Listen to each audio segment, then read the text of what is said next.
Support exactly opposite of what Israel has. Israel గురించి మనం మాట్లాడాం. 71% మంది ఇజ్రాయలీ సిటిజన్స్ ఈ యుద్ధం కావాలంటున్నారు. అమెరికాలో 20% కూడా సపోర్ట్ చేయట్లేదు ట్రంప్ని. ఆయన own Israel has reasons sir.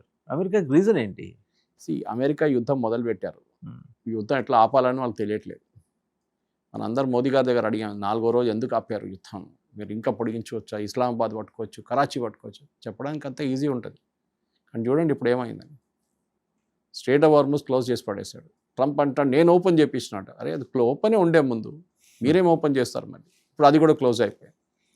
ఇప్పుడు అంటున్నారు ఇరానియన్ షిప్స్ని అడ్డుకుంటాం, ఇరానియన్ షిప్స్ బయటికి వెళ్ళనియం.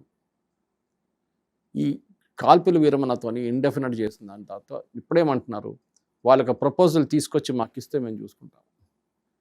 అక్కడేమో పాపం అసీముని అక్కడ పైన పక్కన అంతా తిరుగుతున్నాడు, కానీ ఇరానియన్స్ పట్టించుకోవట్లేదు.